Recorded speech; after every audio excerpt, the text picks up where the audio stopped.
Bonjour, c'est Nora. Aujourd'hui, nous allons parler de la posture Savasana ou Shavasana, la posture du cadavre. Et nous allons profiter de l'explication de cette posture pour faire une petite séance de Yoga Nidra. La posture Shavasana est une posture réparatrice. Elle permet en fait de conclure votre pratique des asanas ou votre pratique du pranayama. Alors, on s'assoit sur le sol, les genoux pliés, les pieds sur le tapis. On se penche en arrière sur les avant-bras.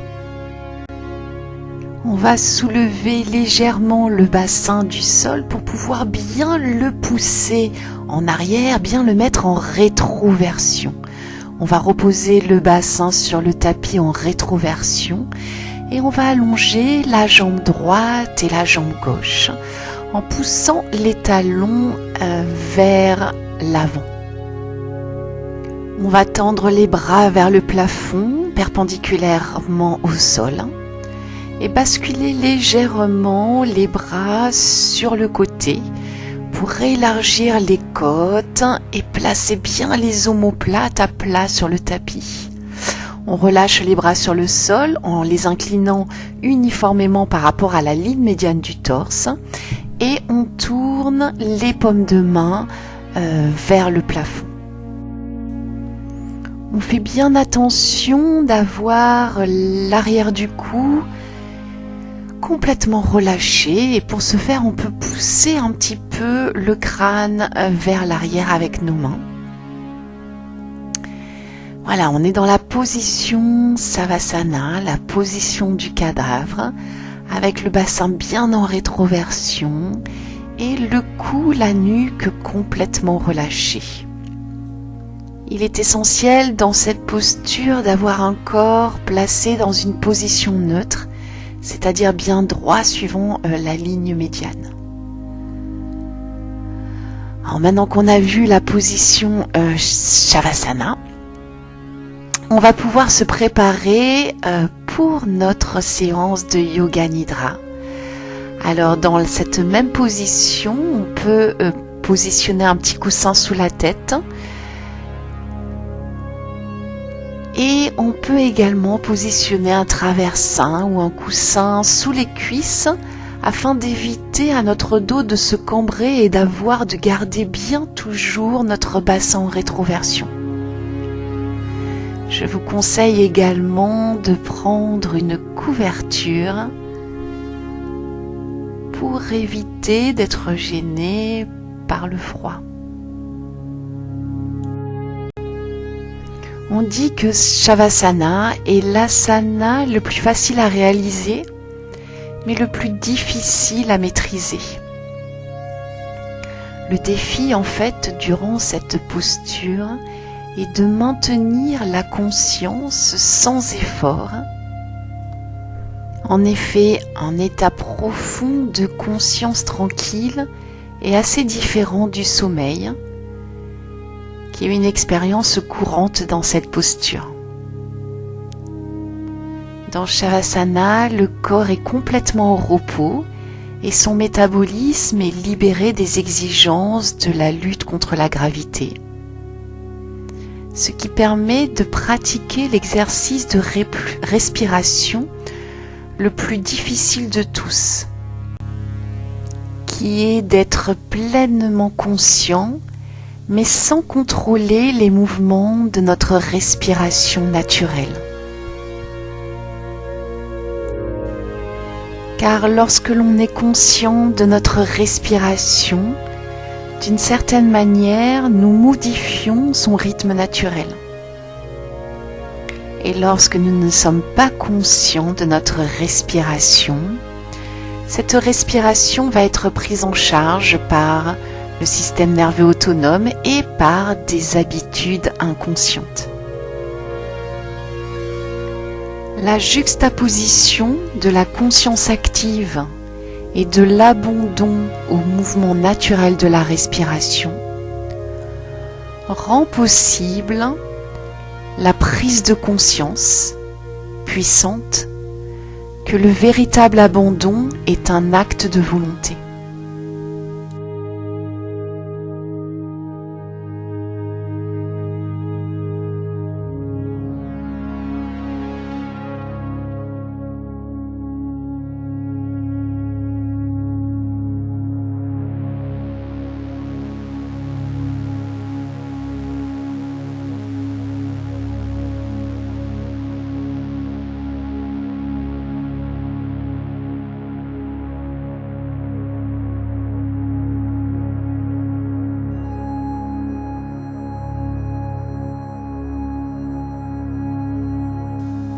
Nous allons donc dans cette posture de Shavasana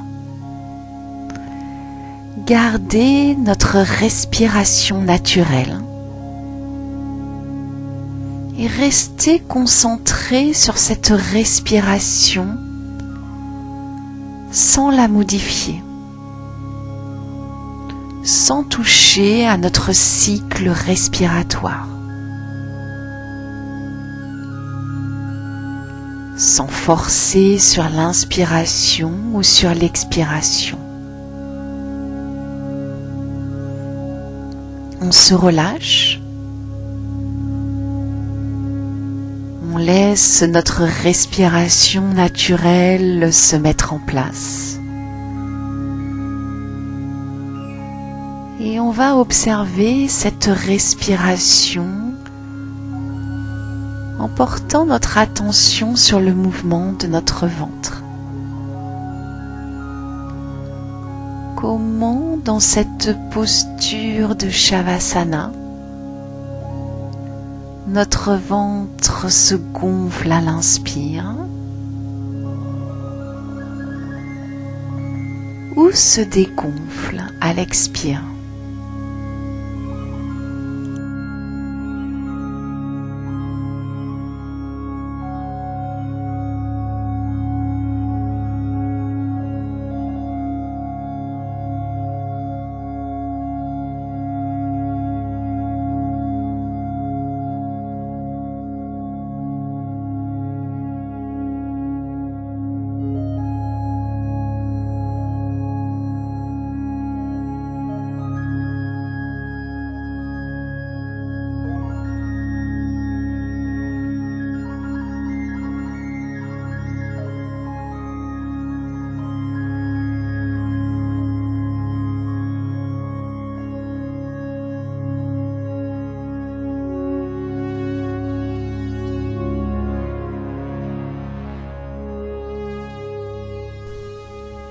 Après cette observation de notre respiration naturelle, on va maintenant observer les sensations dans les différentes parties de notre corps.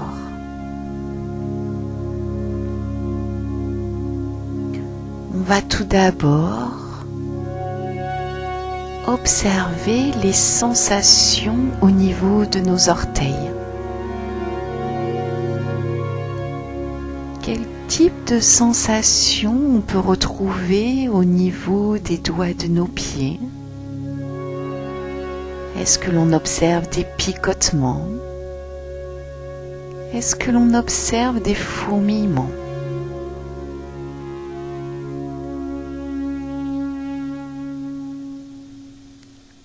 On observe les sensations au niveau des orteils de nos pieds.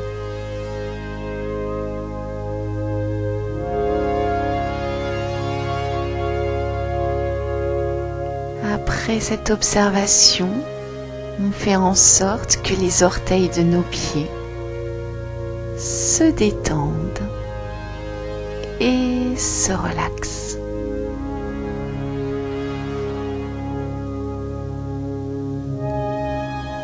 On va venir maintenant observer les sensations au niveau de nos mollets. Comment nos mollets prennent contact avec le sol? Comment nos mollets s'étalent sur le tapis? Quel type de sensation on va pouvoir retrouver au niveau du point de contact entre nos mollets et le tapis? Est-ce qu'on observe une température particulière?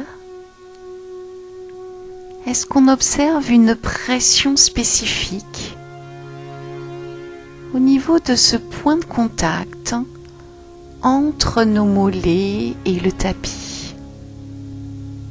On observe.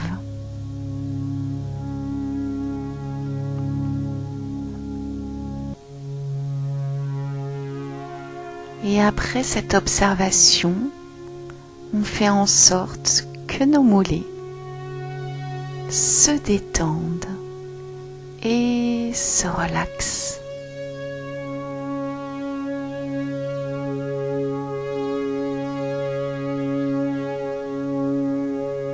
On va venir maintenant porter notre attention au niveau de nos fesses. Comment nos fesses entrent en contact avec le sol? Comment nos fesses s'étalent sur le tapis? Quel type de sensation on va pouvoir retrouver au niveau du point de contact entre nos fesses et le tapis? On observe.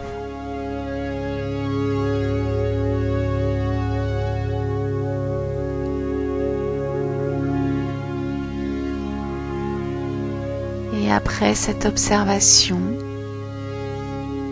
on fait en sorte que nos fesses se détendent et se relaxent.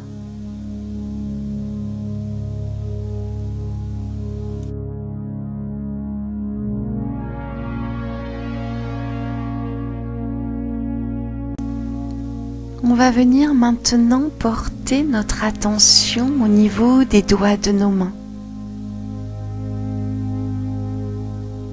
Quel type de sensation on va pouvoir retrouver au niveau de des doigts de la main droite et des doigts de la main gauche? On observe.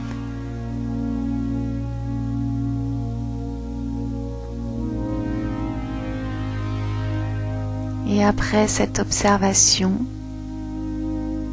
on fait en sorte que les doigts de nos mains se détendent et se relaxent.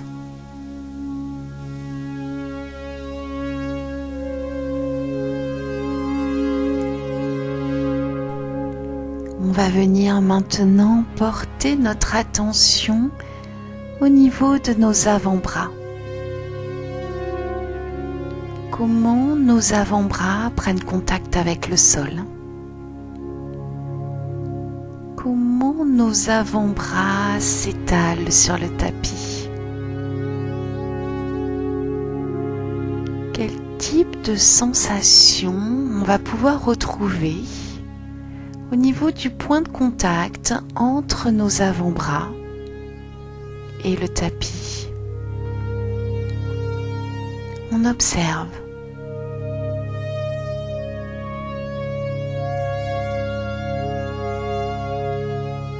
Et après ces observations, on fait en sorte que nos avant-bras se détendent et se relaxent.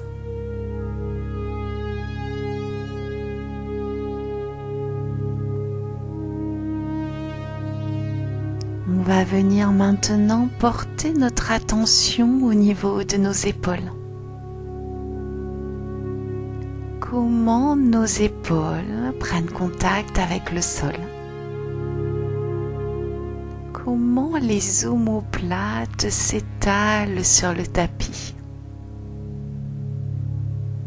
Quel type de sensation on va pouvoir retrouver au niveau du point de contact entre nos épaules et le tapis? On observe.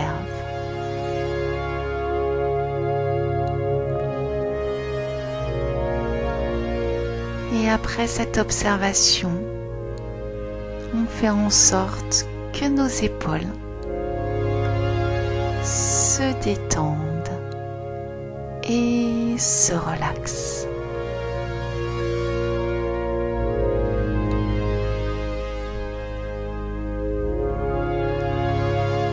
On va venir maintenant observer notre visage, les différents muscles de notre visage, les muscles au niveau de notre front, les muscles au niveau de nos sourcils, les muscles qui entourent notre globe oculaire, les muscles qui entourent notre bouche.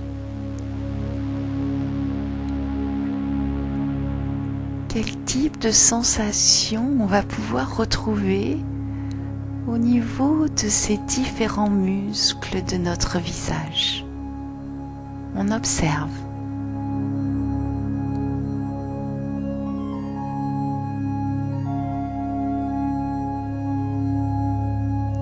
Et après cette observation, on fait en sorte que les muscles de notre visage se détendent et se relaxent.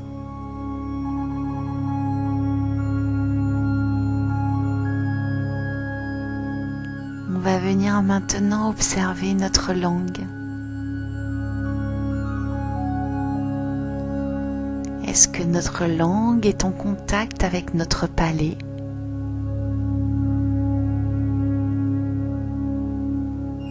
Est-ce que notre langue est sous tension? Quel type de sensation on va pouvoir retrouver au niveau de notre langue? On observe.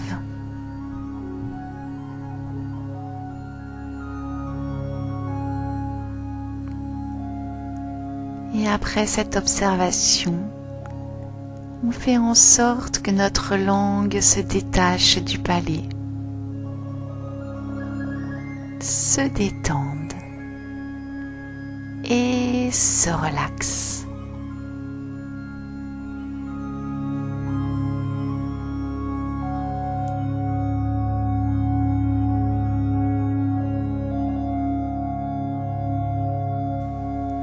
On va venir maintenant porter notre attention au niveau de notre ventre, au niveau de notre centre. Notre ventre qui se gonfle à l'inspire et qui se dégonfle à l'expire. Quel type de sensation on va pouvoir observer au niveau de notre ventre, au niveau de notre centre?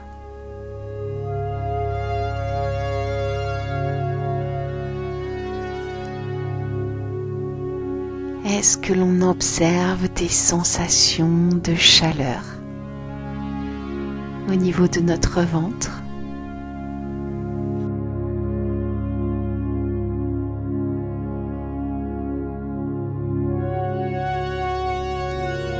Est-ce que l'on retrouve des sensations de bien-être, de détente au niveau de notre centre?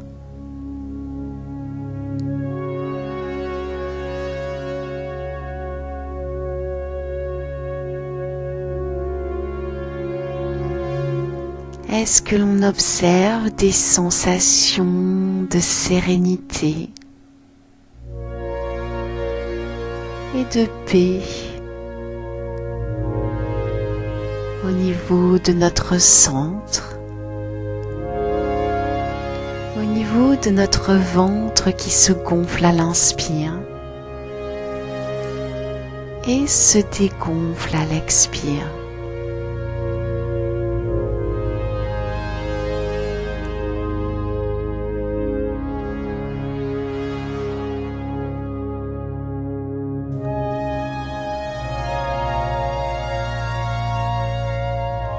va rester concentré en conscience sur l'observation de notre respiration naturelle en évitant de la modifier.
Autrefois,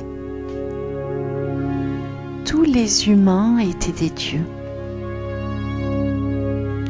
mais ils abusèrent tant de leurs privilèges que Brahma, le maître des dieux, décida de leur ôter ce pouvoir de divinité.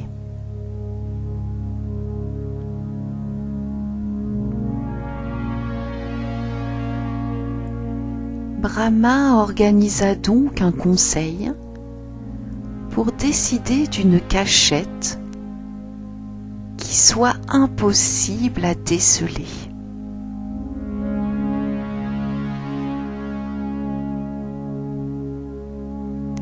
Les dieux mineurs prirent d'abord la parole pour suggérer: enterrons le pouvoir de divinité tout au fond de la terre.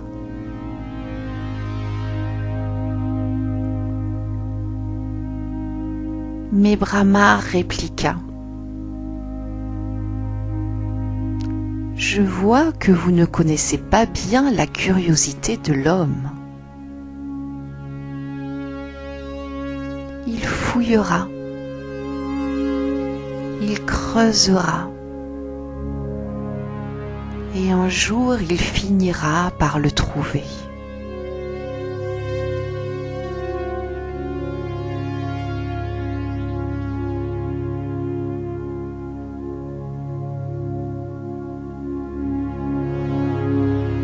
Dans ce cas, proposa quelqu'un d'autre, jetons-le dans la profondeur des océans. Brahma soupira.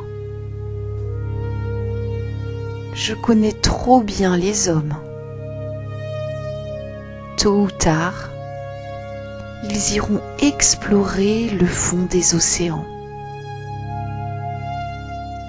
et remonteront le pouvoir de divinité à la surface. Ce sont d'éternels insatisfaits.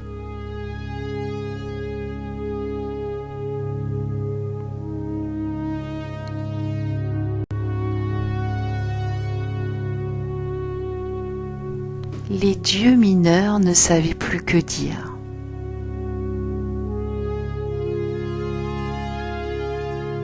Où donc le cacher alors?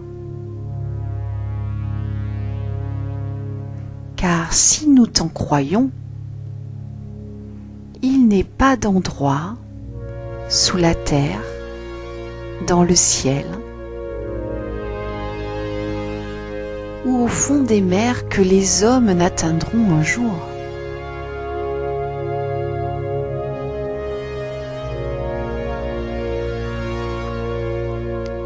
Alors Brahma reprit la parole.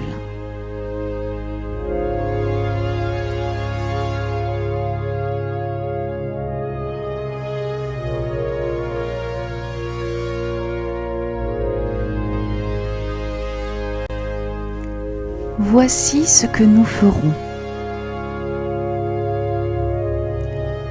Nous cacherons le pouvoir de divinité au plus profond du cœur des hommes.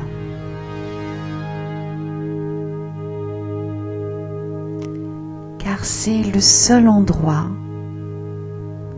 où ils ne songeront pas à aller le chercher.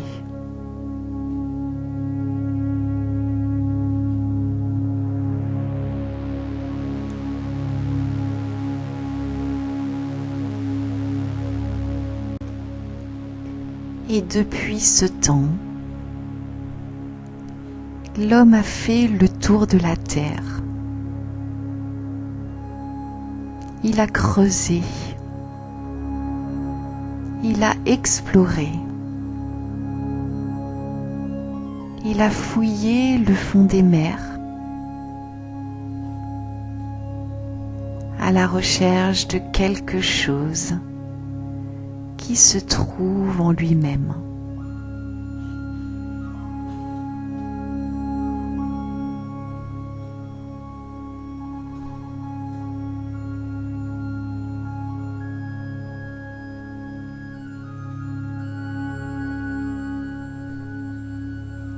Que le divin existe ou non, qu'il soit une création des hommes ou non, qu'est-ce qui se cache dans notre cœur?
Nous allons tout doucement remettre du mouvement dans les doigts de nos mains, remettre du mouvement dans les orteils de nos pieds,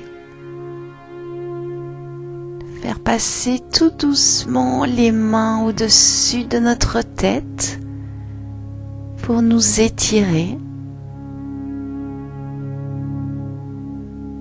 Puis quand on se sentira prêt, on pourra rouler sur un côté, se mettre en position fétale, avant de revenir en position assise.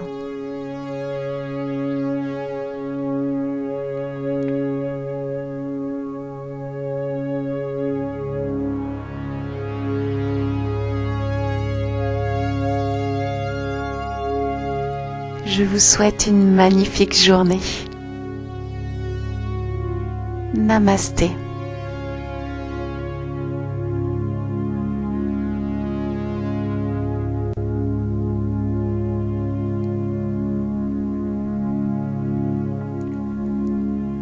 Merci de liker, de partager, de commenter la vidéo. Et merci aussi de vous abonner pour pouvoir faire vivre la chaîne. À demain!